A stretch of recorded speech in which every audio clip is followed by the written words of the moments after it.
All right, it's about I don't know what time it is. I think I got about 45 minutes before it gets full seeing light out, and I am about to turn off my heater here. I think that do it. I'm gonna got word from a logger friend of mine that those big bull elk are up the road here right now. They finally came down to where they normally winter in that farm field. And apparently there's a great big 7-point with a bunch of cows. And normally there's not any cows there. And the word is there's a bachelor group of bulls on the other side of the road. So I got my zoom lens, a camera, and tripod set up. I got this one all ready to rip. And I'm gonna go up there right now and see if I can't get that, whatever it is I'm trying to get, a wicked video of them. Photographs, whatever. I just love doing it. And I might even bring the drone maybe and see if I can get an above photograph of them, which I think would be really cool without terrorizing them. Don't worry. And then I will come back here and get some voices heard. But either way, I'm gonna take you guys with me. Let's go do this. All right, here we are on the final stretch. If they're here, they're right up here. And of course, it's where the fog is the thickest. But one thing I know confidence about fog, hunting in the fog, even if it's a camera or a gun or whatever, is clear patches come and go if you sit in one spot and wait. So I'm not just gonna turn around and give up if it's too foggy. So we should be able to see them in a couple seconds here, maybe. Are they here? Within sight? Yes, I can just make some elk out in the back. Right there, you see 2 or 3. All right, I'm gonna park down the road a bit.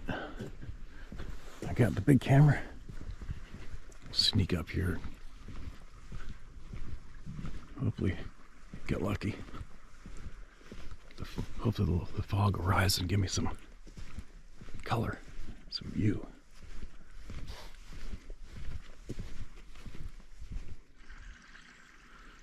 Well, shit. I don't know. It's about as good as it's gonna get. Just make one out in the lens. Oops.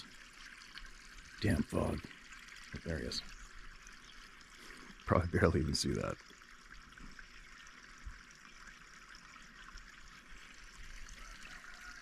Give me a clear patch. Just one. Come on.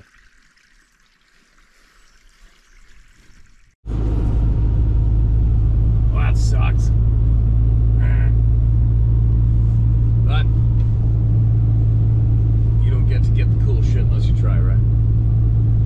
They're gonna be there again. I'll try again another day. I got too much stuff to do, so I'll see everybody back at the man cave.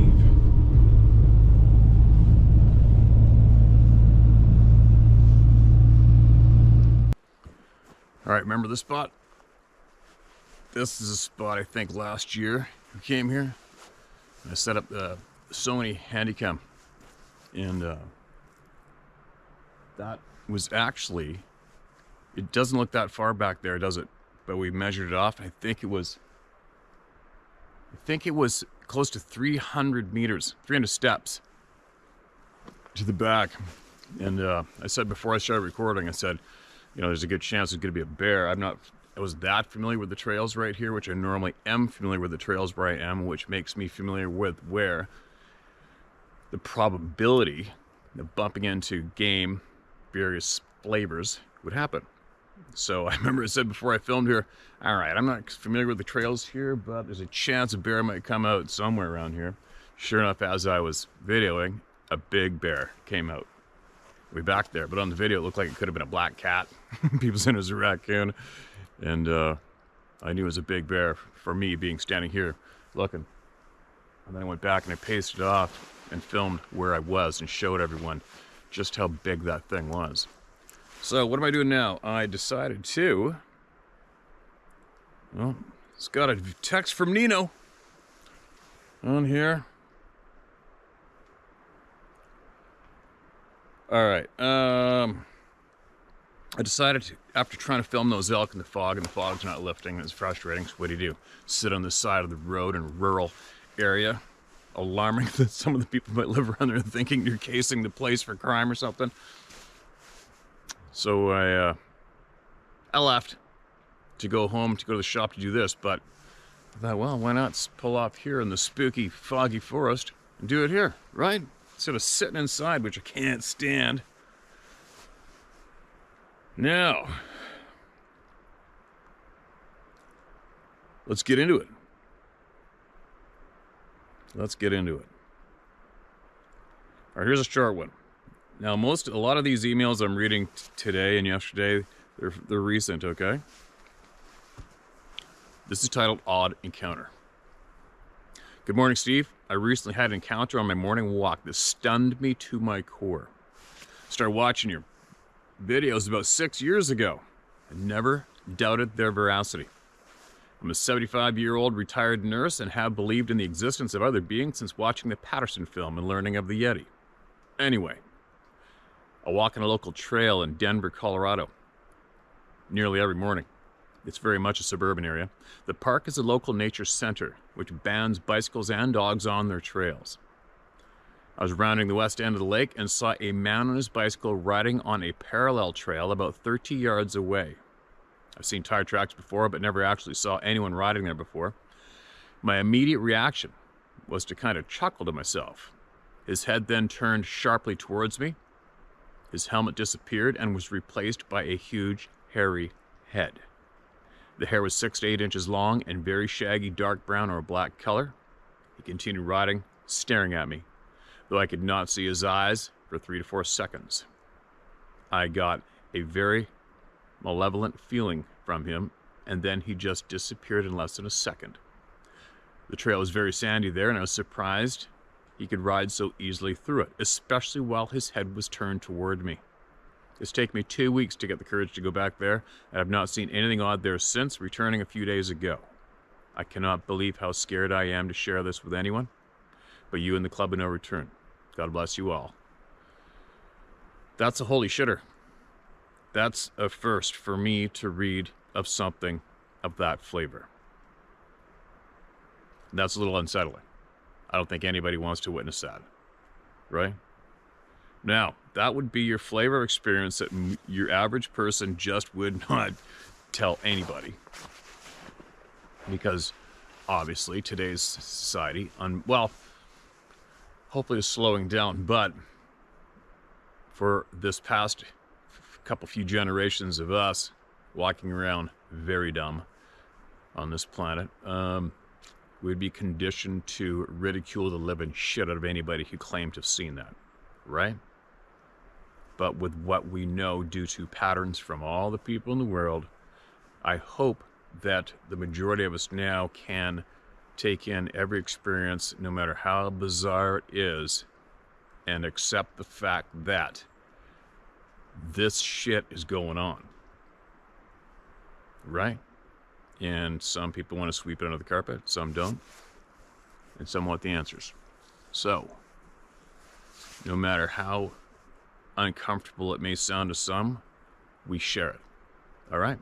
Now, if anybody out there has had something similar happen to them like this, get it into us. All right? This is the safe place. Get it into us. All right?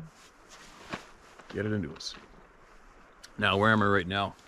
I'm above the Stamp River, also above the timber, where numerous locals have ran into these beings right here in these forests, right here. Just so you know. If all my power goes dead on all the camera and the phone, we'll probably know what happened. Oh, before I forget, all right, I'll share this with you guys. While I was away this last time, and it seems to be when I go away on the hunting trips, some odd shit seems to go down at my house. And while I went away this time, I'll share this with you guys. Sarah saw a blue glowing, what people refer to as an orb. Me, I just call it a blue light floating in the house. She said it was about 6 to 8 inches round. Not the first time she's seen something similar. The kids have seen the same similar thing, but different colored lights. And she said it was a little darker in the center, not really translucent, and she just turned away from it and said, "Go away." So that's what happened in my home when I was away. One thing and another thing happened. Her daughter was at her work, took Sarah's car, and she was coming home from work in the dark, and she pulls into the barn, because that's where the little barn kittens are, to see them. And she said while she was at the barn, she heard what she described as a man whistling loudly up towards the end of the horse pasture.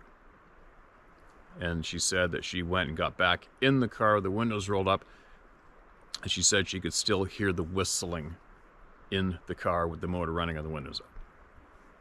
So there you go. What can I say or do about all that? Not much at this point, but take note, be aware, listen, and make sure that it's safe to share openly in the house with everyone what's going on. And but let's face it, what do I do? What do you do, right? But be aware and keep everybody informed. And just be aware, take note, observe, record, report to each other in the house. That's all I got on that. Forgot to share that the other day. And you know me, I'm an open book. If shit happens or hear something, I just share it right away without thinking too much about it. Because I'm sitting here with all my friends bullshitting around the same coffee table. Here we go. New York and other states is the title of this email. Hi, Steve. I'm from Western New York. So first and foremost, I apologize ahead of time for any grammatical errors you may encounter while reading this. And I apologize for butchering it, for my lack of skills for reading ahead of time if I screw up. Growing up in rural Western New York, you get to spend a lot of time in the outdoors hunting and fishing, especially in my younger years. My passion for the outdoors to take me to places that most people don't frequent, let alone at all. Western New York doesn't have vast tracts of public land like out west, but it's definitely enough to get away from people if you want to. My first encounter was just eyeballs to start, after an afternoon of still hunting on public land. It was late fall during prime bow season. That afternoon, I chose to do a still hunt and explore a little bit on my way to a bedding area way off the main road. The walkout was fine with no sight of any game at all, just the occasional squirrel. It was about sundown when I decided to head back a little early, mostly due to a weird feeling that got stronger the farther I went back into the public land. On my way out, I started to get a feeling of being watched. Which, after years at this point of hunting in the woods, it seems like everything is watching you just about. This feeling was definitely different. From the hair on the back of my neck to the cold chills along with it, I quickly made my way down the trail, walking as fast as I could without running. After getting to a checkpoint I had, and it being almost dark at this point, I decided to stop and check my compass to make sure I was headed in the right direction. After grabbing my compass and attempting to get my bearings right, the compass proceeded to act in a way that I have only read about. It started to change direction each time I would lay it down flat to get my bearings. With every change came a different direction. After 3 attempts, I felt something was obviously not right and proceeded to turn my headlamp on the white light, rather the red I was using to get the compass bearing. Using the white light, I began to look around and try to identify any markers I recognized so I could get back to the truck. What my light gazed across made me do a double take. One of those double takes where you think, did I just see what I think what I just saw? So on these trails, there are reflective trail markers, pretty much a reflective thumbtack, which reflects gray/white. What I saw next to one of those markers was an orange one, or what I thought for the first second to be an orange marker. Till after the split second of light being on it, it moved behind the tree out of the way of the light. Needless to say, my heart sank, along with being filled with complete fear. I wasted no time turning around and making a break for the thickest brush section I could find. I don't say that proudly.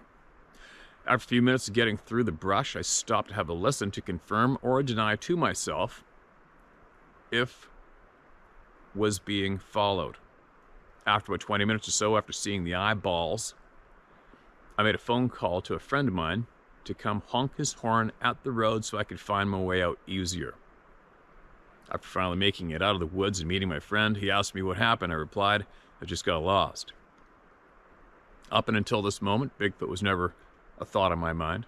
I've had a few moments before that made me sit back and go, but never be definite on what was the culprit. From this moment, the encounter/experiences seemed to get bolder and more upfront.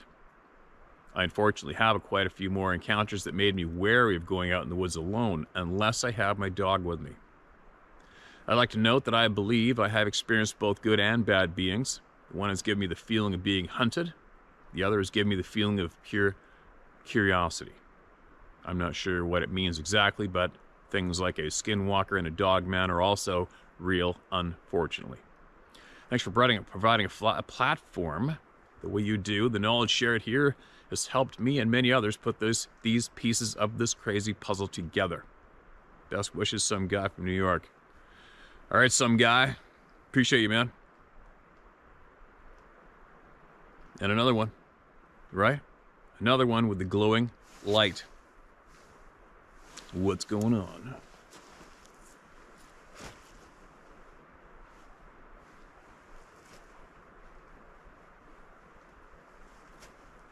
You see a bear across the trail behind me yet? Or anything? All good. All good. Appreciate you sending that in, man. Keep us informed with more knowledge as you get it, all right? Here's another one, titled, Hi, Steve. Hi, Steve. Thanks for all you do for those who have had these experiences and didn't expect them or want them. I've watched your channel for the past 3 years looking for answers to my own experiences. I'm a 19-year-old hunting and fishing guide who lives in Alaska. I'm driving south for the holidays in a week or so. It would be really cool to meet up and I could share some of my crazy experiences with you in person. Let me know if there's a day and a time that works for you or not, no worries. God bless you and Sarah, and thank you for spreading the truth and taking a stand for the good. Best regards, John Baker.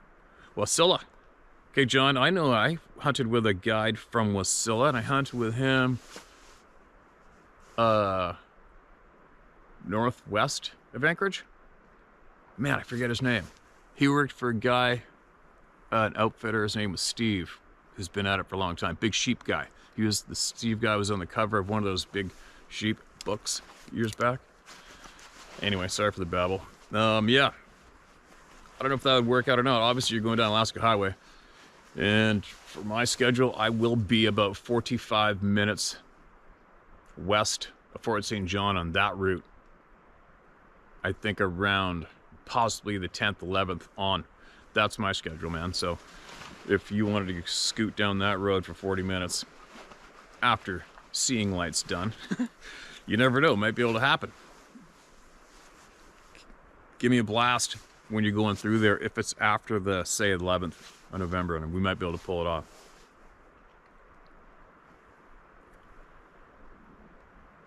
Now, this is titled My Brother's Bigfoot Encounter. Steve and his Diane. I live in Reno, Nevada. I'm one of your biggest fans. I've watched your almost daily videos for at least 4 years, or for the last 4 years. No shit. I love your book, and I'm looking forward to a second book, if and when your busy schedule allows. I'm sending you this story at the request of my brother, Harry Reid. No relation to the former Nevada politician Harry Reid.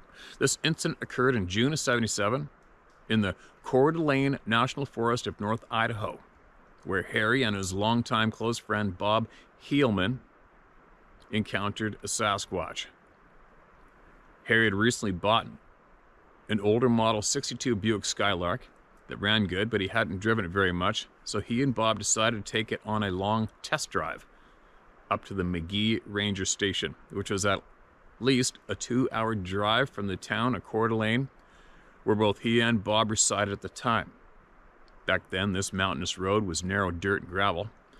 After driving for an hour or so, they saw a small turnout, a welcome sight as they both needed a break.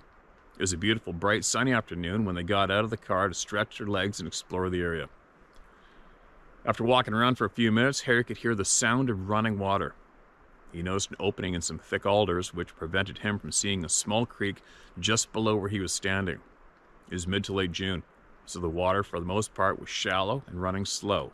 However, Harry did see a couple of deep pools upstream where a person might catch a trout or two. Harry decided to go down to the creek just to get a better look, and besides, he needed to pee. He noticed a well-used trail a few feet away that was really steep, but it didn't seem to go far. The loose dirt and gravel made it impossible to hike down, so Harry just locked his legs and slid down the embankment to reach the creek below. Once he stepped out of the alders, the area opened up to where he could see downstream about 100 yards or more before the creek made a turn to the left into some heavy timber and the thick growth of lodgepole pine. To his right, he noticed alder bushes bordering the creek as far as the eyes could see. The embankment Harry had just slid down was extremely steep, with some sparse trees and brush. The distance from the alder patch to the lodgepole pines was approximately 35 to 40 yards. The width of the creek where Harry was standing was maybe 30 feet. All but about 10 to 12 feet was running water, no more than 6 inches deep. Harry took a few more steps downstream and turned to his right into the alders to pee. This is when he noticed a head peeking out just above the tops of the alders. The first thing he thought was, "You've got to be kidding me." He could not believe anyone else could have been down there. At that point, his mind was racing, and he stopped doing what he was doing and just froze in place, hoping this guy hadn't just observed him relieving himself. At first, Harry thought this was a man fishing in the creek. However, Harry then realized that whoever this was must have been standing on a tall stump or large boulder, because the top of this guy's head was at least 2 feet higher than Harry's 5'10" stature. The height of the alders, for the most part, was estimated at about 7 feet, and the distance between Harry and this guy was about 50 feet. Harry just stood there trying not to move. The guy had not moved his head 1 inch. After 2 or 3 minutes stare down, 2 or 3 minutes, that's like 2 or 3 days in this world for a stare down with anything. After 2 or 3 minutes stare down, Harry realized that not only had he been observed, but this guy had likely heard Harry moving around even though he had been making very little noise. It was then that Harry yelled real loud in the direction of where the car was parked, "Hey Bob, come on down here." He then heard Bob sliding down the loose gravel trail, only a few yards behind him. Bob came up on Harry's right side and stood close to his back. The first thing Bob said was, "Who's that?" To which Harry replied, "I don't know. What's he doing?" Bob again replied, "I don't know." At this point, whoever it was apparently realized its cover was blown, and it suddenly bolted from the thick alders. According to Harry, this creature, or whatever it was, did not step down off any stump or a big rock. This thing easily stood at least 7.5 feet tall. It was not wearing any clothing or footwear and wasn't holding a fishing pole. In fact, Harry then realized it was covered in dark brown or reddish brown hair from head to toe. Harry couldn't believe how long the arms were. It wasn't running, it was walking fast with huge strides, and it kept turning its head looking back at Harry and Bob. Harry could still remember the sound of its feet smacking the water as it crossed right in front of where he and Bob were standing. Because of the position of the late afternoon sun, Harry stated that he was unable to identify any facial features or whether it was male or female. It was backlit, and its super tall and slender build was like a dark silhouette as the sun was in Harry's eyes. It was headed straight for the lodgepole forest. Once it entered the tree line, its dark color blended in with the dark forest. After it was out of sight, Harry turned to Bob and said, "What the hell was that?" At which point all they could think about was getting the hell out of there. They both thought this creature was going to circle around them and maybe ambush them from behind. They were so freaked out they made the climb back up to the car in mere seconds. They both jumped into the car, and Harry put the pedal to the metal and took off like a bat out of hell. Once on down the road, a ways, still heading in the direction of the ranger station, they finally started to feel safe. And the realization hit them that they had just witnessed a Bigfoot, no question about it. Harry then noticed his 35mm camera sitting on the console. Unfortunately, not carrying his camera with him was a lost opportunity to perhaps get a picture during the encounter. Right off the bat, Harry and Bob started telling their friends about what they saw, But they soon learned that almost everyone who heard their story thought they were both nuts. Their friends would make jokes and laugh at them. So for many, many years, they both never really talked about their shared experience, although every now and then they would get together for a few beers when no one else is around to reminisce about the events of that fateful day. Sometimes Bob would remember certain details that Harry didn't remember, and vice versa. Recently, according to Harry, who's now 71, the reason he can recall the encounter in such detail after 46 years is because when something like this happens in your life, you never forget it. Said everybody. He said there's rarely a day that goes by, even now, that he doesn't replay the experience in his mind. Said almost everybody. Harry stated that his whole encounter with the Sasquatch, from when he and Bob first parked the car at the turnout until they sped off in a cloud of dust, was only about 20 minutes. Only. It all happened really fast. After about 30 years or so, Harry finally let his guard down somewhat, and he became more comfortable telling friends and family about what he and Bob experienced. If Bob happened to be with Harry at the time, he appreciated the fact that he had someone he trusted to back him up, which is comforting. Bob soon began to open up more too. Harry explained that he has not tried to convince anyone that Bigfoot exists, but acknowledges that he and Bob had a very extraordinary experience with a very elusive creature. He's reached the point now where ridicule or jokes don't have much of an impact because he knows what he and Bob saw, and he doesn't give a damn if anyone believes him or not. In conclusion, Harry recently stated that there is one thing that even to this day he doesn't understand, and that is why this supposedly elusive creature that had to have seen, heard, and probably smelled Harry would just simply stand there with its head in full view. It was a curiosity, or maybe it thought it was hidden well enough that Harry and Bob wouldn't notice it. I guess we'll never know. As time went on, some friends and relatives who listened to Harry tell his story appeared to at least show some interest. One in particular, another close friend of Harry's, asked him if he was on his deathbed and someone asked him about that day so many years ago, would he still stand by his story as being factual and true? Harry replied that even if it was his last breath, as God is his witness, the events of that day happened exactly as described. P.S. I sent Harry your book and he couldn't put it down. All right. Diane, appreciate you. I'm glad those guys shared through you, through me, with the rest of the world. Free brave men. All right. Just gonna share quick before I forget. Nothing around me still.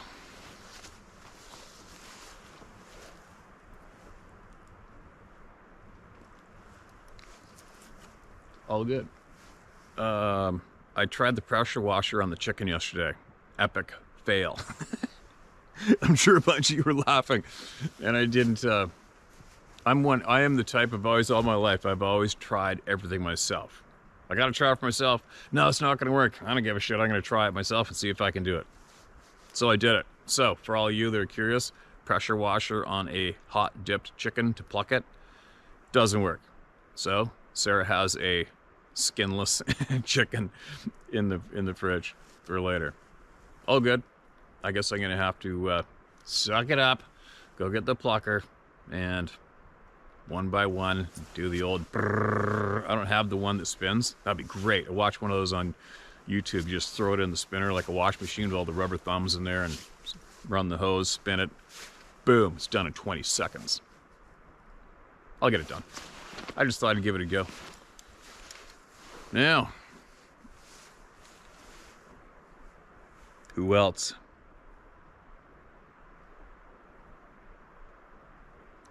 Who else? What do we got? Where am I? Mark, this is red. This is titled Patty Film Epiphany. Steve, I enjoy the emails you read. Sorry. Steve, I'm enjoying the emails you read this evening and had an epiphany.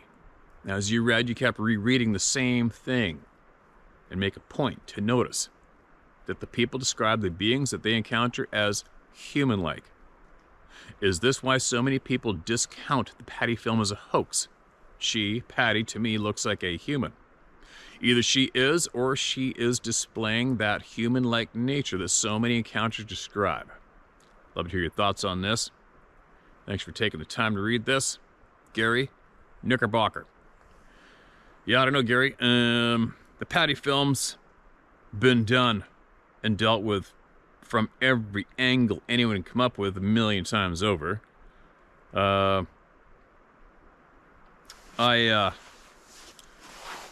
Why do I think people discount it? That's what is going to happen with any photograph and any video.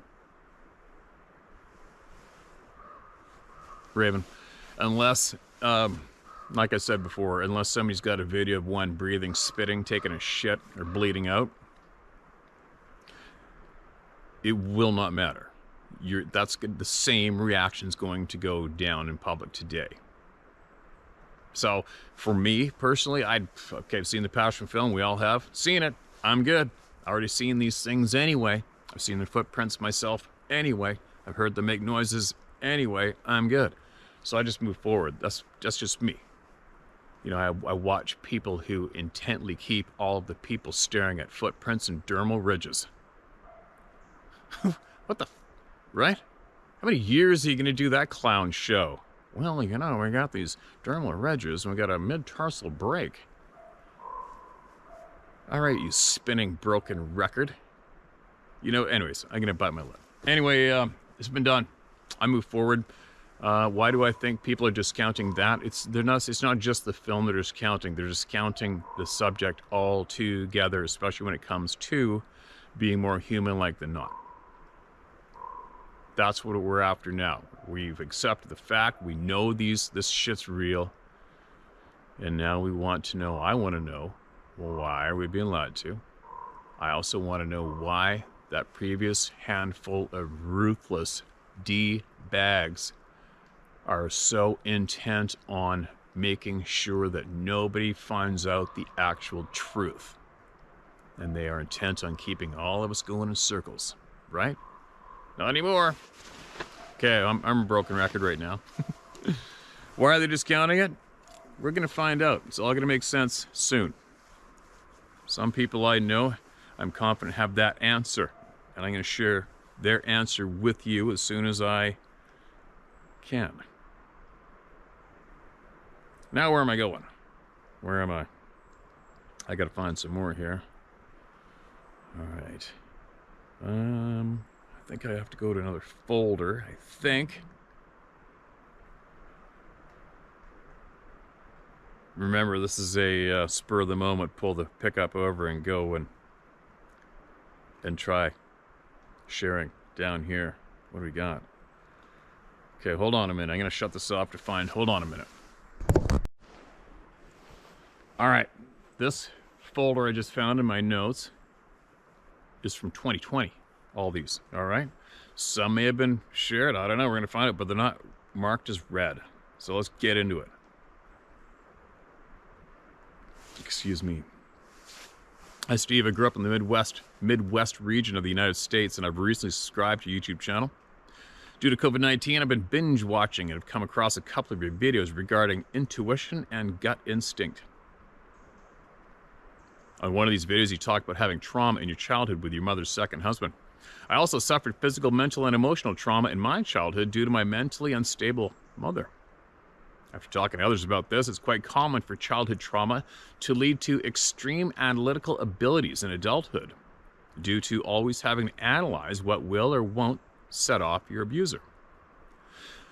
Personally, I think my childhood experiences have also helped me to hone my intuition, and I've always had fairly accurate gut instinct as well. Whether this is due to my childhood trauma or not will never be known, but it is there nonetheless. I'm not always right, but more often than not, these skills have helped me make spot-on decisions and have saved me from harmful situations. I'm now in my mid-50s, and I've finally gotten to the point in life where I don't let the ridicule of others affect my talking about these events. They can take it or leave it. Now, on the two weird and scary events that happened to me in '89, both on the same night. Event number one. I was driving west on a paved county road at dusk. and it was a little bit hazy due to crop harvesting, but my vision was unobstructed. My 3-year-old daughter was with me, and she'd fallen asleep in her car seat in the back seat of the Chevy Suburban that I was driving. My husband was unable to go with us as he was working overtime in his job. The event occurred roughly 50 miles away from the city where I lived at the time. I was driving in a very rural area near where I had grown up when I had a sense that something was running in the ditch alongside the passenger mirror of my Suburban. I then lost sight of the running creature. I say creature because I was traveling 55 miles per hour, and we all know that humans are incapable of running at this speed. Not sure what the running speed of a Sasquatch is, but we all know that it is way faster than a human. A few seconds later, when I could no longer see it in my side mirror, I looked in my rearview mirror to confirm if anything was still there. And I swear to this day that I saw a bipedal creature run across the road into the ditch on the opposite side where I'd seen it in my passenger mirror. Unfortunately, the haziness made it too hard to see details, but I definitely could see the silhouette of this creature, and it was definitely bipedal and very tall. My logical self then took over. I tried to convince myself that I must have dozed off, or there were really tall weeds in the ditch, which I knew wasn't the case. I regained my composure and continued to travel. The Adel 10 miles to my destination, where I was gathering with relatives. My aunt had flown in from Texas, and I hadn't seen her in years. I didn't even consider talking about the event with them, and I tried really hard to concentrate on having a nice time with my relatives. Event number 2 is around midnight, when my daughter and I began to drive back home. I started to feel very uneasy as we were approaching the spot where I'd had the first encounter only a few hours earlier. This time, my 3-year-old daughter was wide awake, most likely due to the sugar rush from cookies and Kool-Aid. We were singing some of her favorite songs when she suddenly exclaims, "Mommy, there's something running in the ditch." Needless to say, I floored it, and I couldn't get back home fast enough. My husband was already asleep when we arrived home, and there was no way I was going to wake him up and tell him what had happened, due to the fear of ridicule. I never shared this with my now ex-husband. I've only been past the same location a few times since the events, and it was always with my husband and in the daytime, and nothing unusual occurred. Sorry for the long email. Love your show and plan to order your book. Take care, and I hope that neither one of us has to face another episode like we have. As you say many times, those who haven't had experiences like ours are the lucky ones. Thanks, and take care. Brenda Anderson. You may use my name. Brenda, thank you for being a brave, free, honest lady. Kick-ass lady. I wonder, yeah. This is definitely a ridicule-free place. This is the safest place on the planet to do this shit, I'll tell you what. Sharing truth, isn't it crazy? How sharing truth could be so challenging for humans. So wrong, right?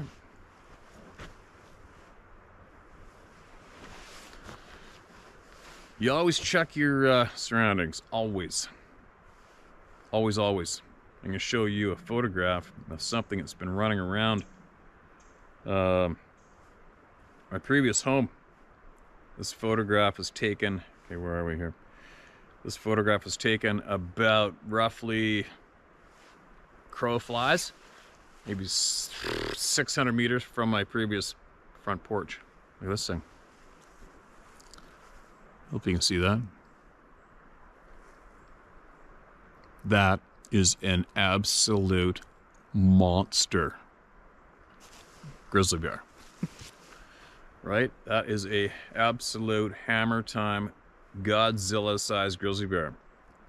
And that's an example of why we all need to just look around. Take it in, make sure you're not missing anything, and then go back to what you're doing, enjoying shit. You know, I've never seen a grizzly bear like that anywhere near any of my previous homes. And all of a sudden, boom, there's one right there.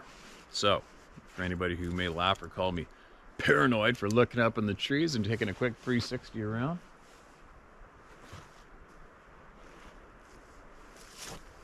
that's why. I'm going to put my glasses on the outside of my toque because it drives Sarah nuts. I'm such a dick. All right, here we go. Have I read this? I don't know. I don't think so. This is from 2020. Good day to you, Steve. I pray that you and yours are well. Thank you so much for all that you do. You're a good man, and I genuinely appreciate you. Thank you so much for the kind words. I apologize in advance for this is going to be a long one. I'm using an alias for my brother as he would be pretty upset to know that I shared his story. But this is entirely too important to be left out of the ongoing saga of the Bigfoot, and also, who knows, this just might help out someone somewhere. I've always been fascinated with Bigfoot ever since I was a kid, of 7 or 8. I went with my friend one night to see Sasquatch, the legend of Bigfoot at a local theater. And that movie scared the heck out of both of us. I recently rewatched the movie and had to laugh because I could hardly believe I was ever scared by this chunk of cheese. My family also knew of my fascination. I believe my dad was interested too, because every time there was a Bigfoot documentary on TV, he was right there watching it with my brother and I. My parents even gave me a copy of Peter Burns' Bigfoot book for my birthday one year, and I must have read it 100 times. The following incident happened about 10 or 11 years ago. I was chatting with my mother on the phone, and she asked how I enjoyed a recent camping trip I had taken with some friends. I made a joke about how we, quote, didn't see Bigfoot but had a great time regardless, end quote, to which she replied, well, your brother would be happy to learn that. And when I asked her what she meant, she seemed surprised that he'd never told me. And when I pressed her, she informed me that Larry had a very extraordinary Bigfoot encounter a few years back. I was rather PO'd that Larry hadn't told me about this when he knew of my lifelong interest. Right after I hung up with Mom, I called Larry and jokingly asked him, what's the big idea being Harry holdout with news of an encounter that he'd never told me about? He guessed correctly that Mom had told me. He said he'd tell me, but he wouldn't answer any questions. I thought that was strange, but went along. This occurred in '89 in the town of Grays Creek near Fayetteville, North Carolina. Larry is working as a delivery man for a local branch of a nationwide pizza chain. He was tasked to deliver some pizzas to a college frat house. Larry's car was in the shop at the time, so he was driving his boss's pickup truck. He successfully delivered the pizzas and was driving back through Grays Creek, North Carolina on a road with overhanging oak trees. He had the windows open and was listening to the radio when all of a sudden he heard a loud bang from the bed of the truck. He slammed on the brakes while looking in the rearview mirror and could see something black up against the rear window. When he got to a full stop, he saw something flailing around, and it managed to roll/push its way to the open tailgate to get out of the truck bed. Larry was still looking in the rearview mirror, trying to figure out what this thing was, when he saw it stand up on 2 feet and rise to an estimated height of 7 feet. He grabbed and tilted the mirror so he could see its face, and right as he got it in focus, it looked right into the mirror back at him, with an expression of pure, murderous hate on its human-like face. His words. Yeah, let's read that again. Its human-like face. His words. And let out a huge and super loud screeching roar. Larry ain't no dummy. He turned right back around and stomped on the gas because he knew if this thing got its hand on him, it would absolutely tear him apart. Car.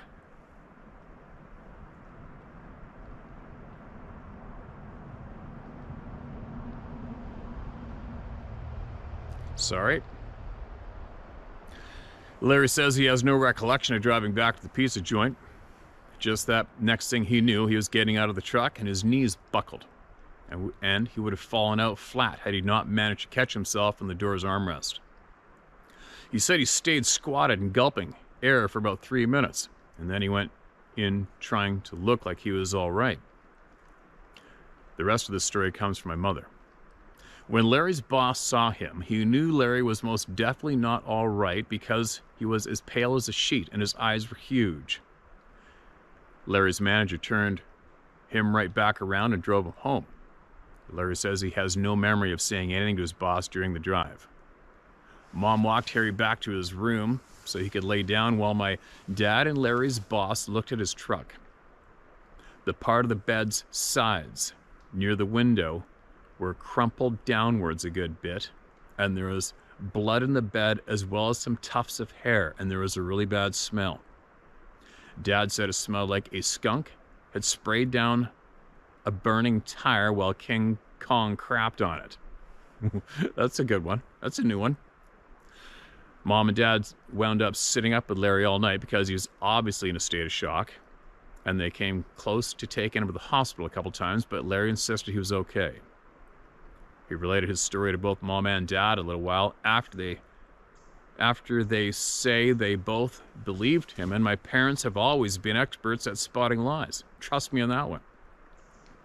About a year later, Mom and Dad, my wife and I, and Larry and his family were vacationing together, and I was excited that I'd get to ask him about his experience face to face. I sat down with a notepad and pen and had downloaded a voice recorder app on my phone. He looked at both and just said, "No way, bub.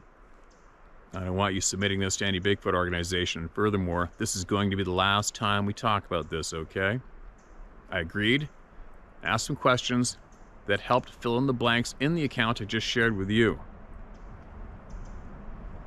Now the car. Camper.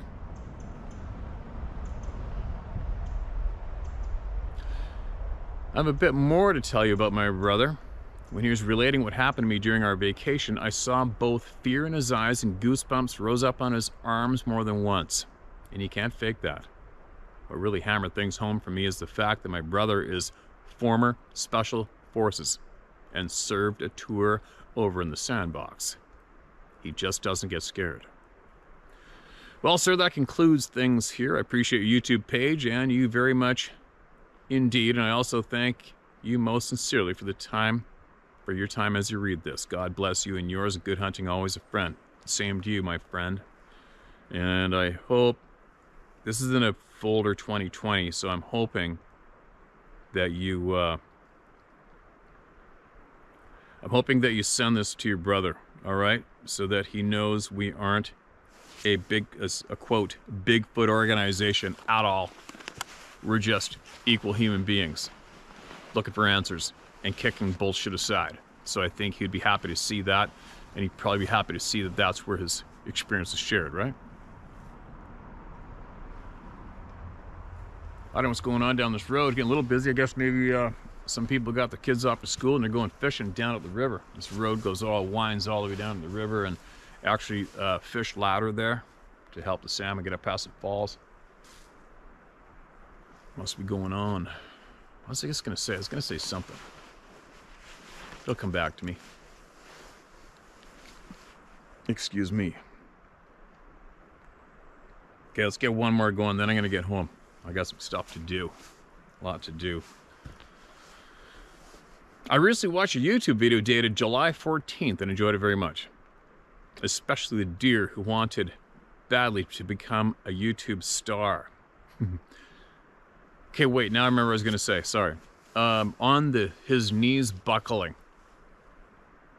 I think that has something to do with adrenaline dump, right? Because that has happened to me a few times in the past, and it's always after. It's like, as an example, one time I had this friend of mine years ago, and for whatever reason I didn't have a rifle. He did. He had the bear tag, and here comes this huge frickin' boar, right? And it was about, I knew where the bear was going to be coming, up the slope of this hill, previous from observing from the other side of the valley.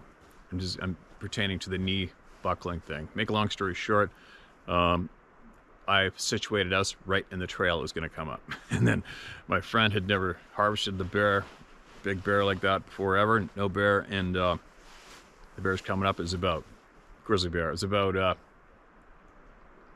I think it was about 25 meters from us, 30, when the shooting started. And he went to pull the trigger, and I could notice he was starting to get real panicky. And I'm like, "Are you okay, man?" He's like, "It's gonna be so close, get so close." I'm like, "Oh no, here we go." And it's just too late. We're in the trail, shit's going down, there's no way out of it.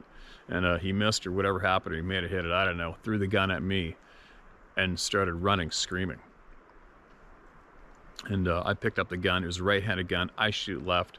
And it was an old .303 British World War II rifle. So it had that 10-shot magazine in it. And I'll tell you what, if you were somebody on the other side of the valley listening, it probably sounded like a machine gun going off. I was working the right-handed gun, shooting left-handed. And the bear skidded up about 3 steps from me and finally stopped. And the last shot, I had 1 bullet left, and I thumped him 1 more time, and you could see the smoke coming up out of his fur. Remember, I'll never forget that, the smoke coming out of his fur from the last shot. And I was fine as it's going down, but after it's all done, you can't swallow. You get instant dry mouth, and my knees started shaking like I was in an earthquake. It's kind of weird, but that happens afterwards. I had another time, another wounded grizzly bear going after it. Somebody wounded it, and I had to sit on this log. These stories are all on the YouTube channel, actually, from way back when I started telling the hunt stories. And I sat there, make a long story short, I ended up shooting this bear about 12 inches off of my right boot, right square in the face. Same thing, reacted fine, everything's fine. The reaction, everything goes into slow motion when the shit flies. Everything goes slow motion. It's kind of cool. Obviously, obviously that's a survival characteristic we have built into us. When shit's going sideways and you need to react, everything goes slow motion between your ears and in your eyes. And I reacted, survived, and then after it's all done, instant dry mouth, can't swallow, trembling like, and knees buckling like, oh, I gotta sit down, right? So I wonder, all you people out there who've studied that or know about it, I wonder what that, obviously is going to be a term for it, right?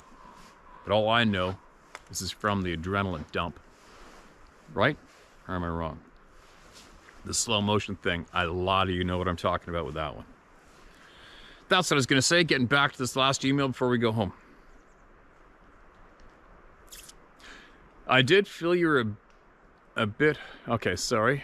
Here we go. We recently watched a YouTube video dated July 14th and enjoyed it very much. Especially the deer who wanted badly to become a YouTube star.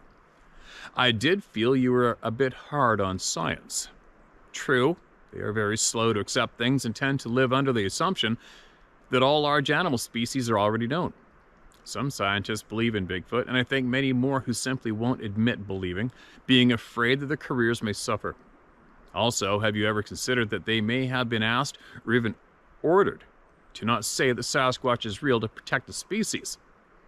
That, and if they were said to exist, it may mess with the worldview of the religious, just as would admitting UFOs are real. To be honest, I think anything that would push the people into the 21st century and away from superstition would be a good thing. And just to let you know why I'm a believer, here's the story of my encounter. I grew up living in the country about 4 miles outside of a small Wisconsin town. When I was a teenager, I'd walk into town to hang out with my friends on weekends. On one particular bright night, there was a full moon and it was clear. I was about halfway home and looking ahead of me. At about 80 to 90 yards, I saw an upright bipedal creature cross the road. It did so in little more than 2 steps. Then it stepped over a barbed wire fence on the other side and disappeared into the corn. Needless to say, I was frightened half to death and stood on the spot until a car came by and gave me a lift. I told my friends about it, but they all thought I was bullshitting them, and I decided not to argue to the point, and I've told no one until now. Just think that science has done great things that should be acknowledged. Certainly a healthy skepticism is always wise, and so is an open mind. Most scientists remember that. Sadly, many forget that science is always a learning process. Your videos are great. Keep up the work. Okay, man, appreciate you coming forward. I appreciate the fact that you feel I'm hard in science, and that is fine. I got no problems with that at all. For me, science can kiss my ass. That's just for me. Maybe I'm right, maybe I'm wrong.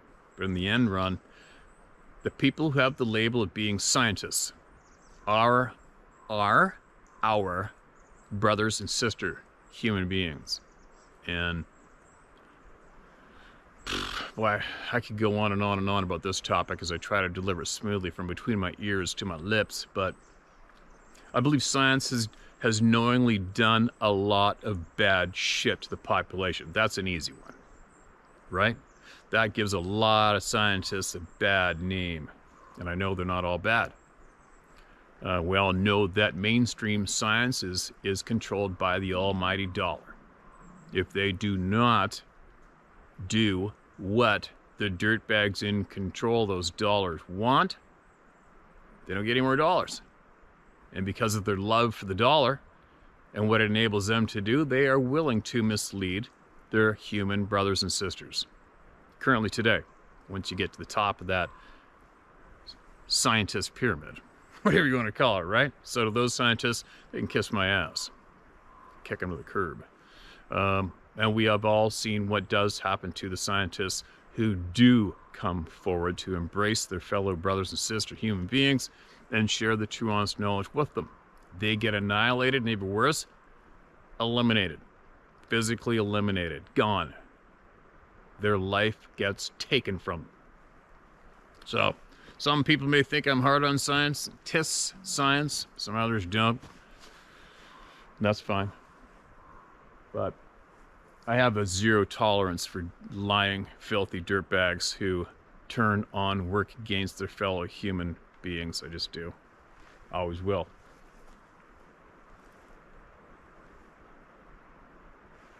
That'd be crazy looking up and seeing a tree top swinging violently right now.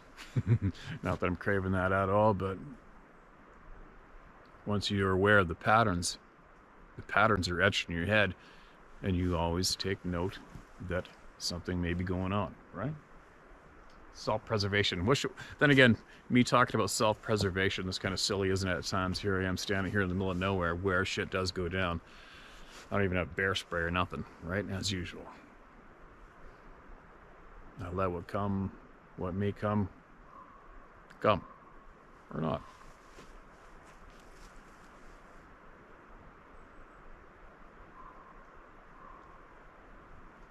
Well, it's chilly. I'm gonna get going back to the barn. Back to the barn. Keep going on my chores. Get this loaded up for all the planet to hear. And keep hammering forward. Sharing knowledge, sharing the voice of the people. The voice of the people is the strongest, most honest thing we have, is each other. It's all we got, especially today, right? The voice of the people is number one. Always should be. The voice of the people has been successfully taken away for quite some time now. We're turning that around, right? We're turning it around, so no more being scared of people. No more being scared of wanting to share your truth, no matter how crazy you may think it of an experience it was. It's not too crazy to share here with your people here, right? So get it done.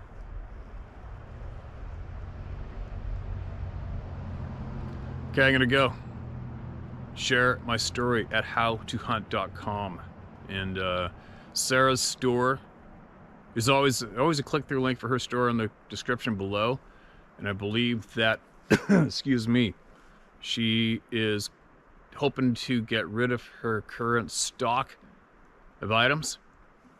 I think she's gonna put on a sale there.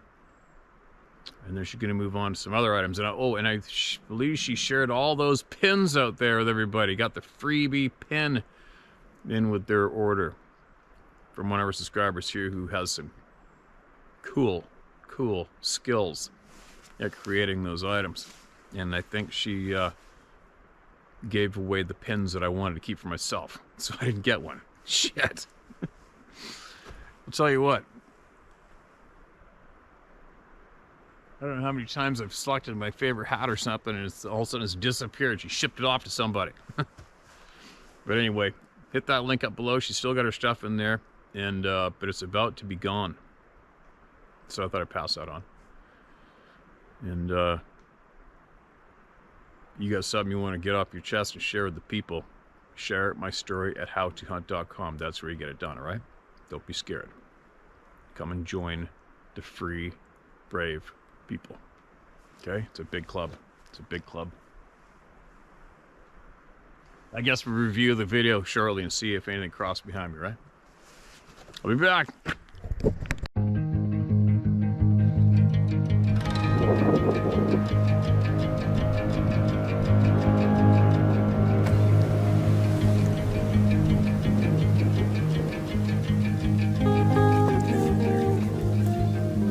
Huh?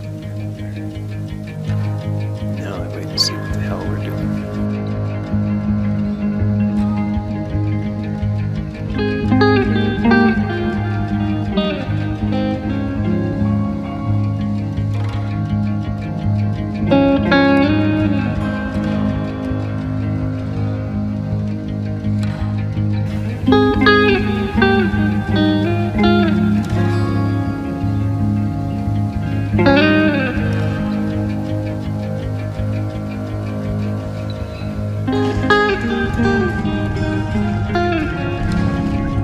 Slide right up.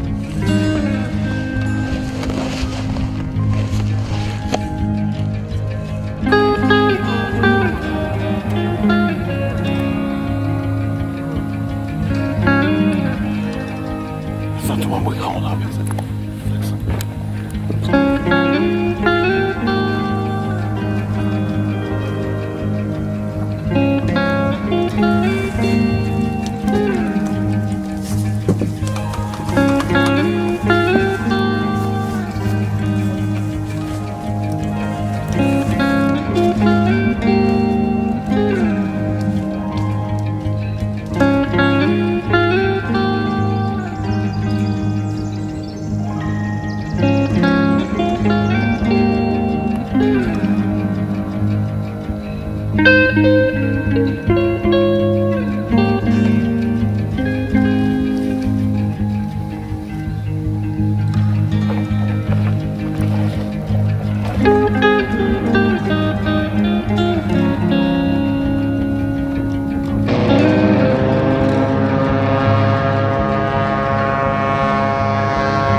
That'll take a while.